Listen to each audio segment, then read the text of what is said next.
the three Iranian nuclear facilities and especially Fordow. Now, Fordow becomes extremely tricky because that's almost 200 feet beneath the surface of the earth under the mountains, and you had 6 B-2 bombers that dropped their full payload. So we're told that you had the GBU-57 massive ordnance penetrators, these 30,000-pound bombs, 6 of them. They went and completely obliterated the Fordow nuclear enrichment facility of Iran. But that wasn't the only facility that was targeted overnight.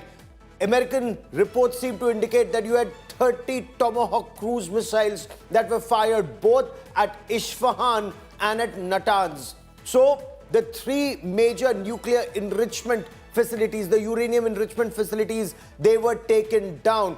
Just yesterday, Iran's president had made it very clear they will not give up their nuclear enrichment facility, their uranium enrichment facility, because they wanted to continue, but no longer. You heard US President Donald Trump there. 1, he's thanked the Israeli Prime Minister Benjamin Netanyahu. 2, he said they work together as a team. 3, he's given some details, and apparently there would be more details that will follow. Nothing came out of the Pentagon, nothing came out of anywhere except from the White House. And I quickly want to cut across and bring in India Today's Rohit Sharma joining us on the broadcast, as is Geeta Mohan. Rohit, total secrecy, a little deception. There was some information that was deliberately spoken of B-2 bombers going to Guam, but then there were mid-air refuelers and other B-2 bombers who were heading straight to Iran to specifically target this facility at Fordow. Absolutely, Gaurav. And people that I've spoken to here, they've told me that the president made up his mind as early as late Thursday or Friday. He knew exactly what he wanted to do. Yes, there was the whole smoke and mirror about him traveling to New Jersey, to be at his resort and then flying in to have another meeting with the Security Council. But look, I think what President Trump said in his remarks after these strikes has made it pretty clear that the ball is in Iran's court. They want peace. He's wanting peace. They worked very comfortably and congratulated Netanyahu on working and call it a great team. And third, any misadventure at this point in time would mean really bad news for Iranians. And he wanted to say that. But I think he said that twice in those remarks. So the ball is in Iran's court right now. President Trump's done what he's wanted to do. He's hit 3 targets in Iran, the ones that were responsible for enriching uranium. And hopefully, Iran will listen to President Trump and come to the table to talk. This is massive, massive escalation, if you may. But Geeta, this could also mean de-escalation. There are 2 options for Iran. 1, accept what the US has been saying all along, and especially now that the GBU-57s have been used at Fordow, Isfahan and Natanz. Or US interests in West Asia, they could be directly in the line of fire. There are multiple US bases in the region. They could be targeted. Well, that's right, Gaurav. There are 2 very important, like you said, options over here. One is what was in President Trump's message. He said that now is the time for peace after having bombed Iran, which is basically warning Iran not to retaliate, that this should not invite retaliation, certainly not against any of the military bases of the United States of America in West Asia, in that region.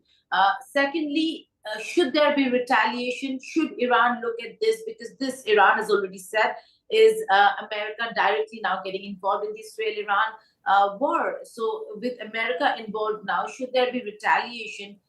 Should Iran have the capability? Because there are reports that Iran's air capability, defense capability has been rather impacted in the recent past with all the attacks by Israel on the air defense systems of Iran. And a lot of their important bases having been attacked in the past, even before this attack by America took place.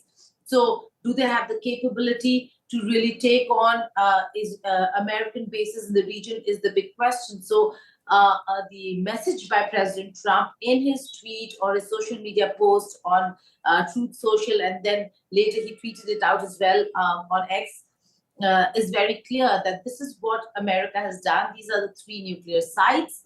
That now there is no capability that Iran has, no nuclear, technically no nuclear capability that Iran has.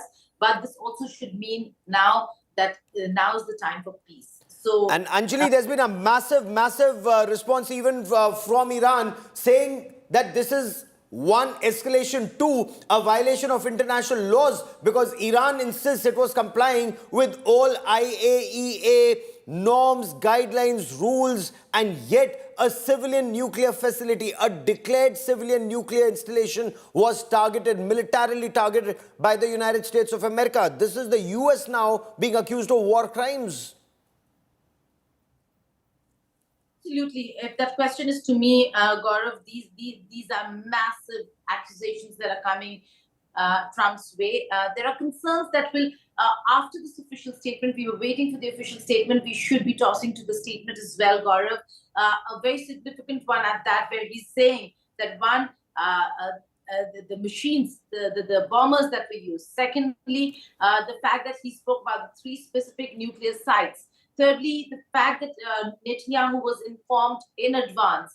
And then he speaks about the fact that now it is time for them to work towards peace, that Iran stands decimated. Now, Iran does have allies in the region. The Houthis had already said that they're going to strike at US vessels in the Red Sea and Bab el-Mandab Strait.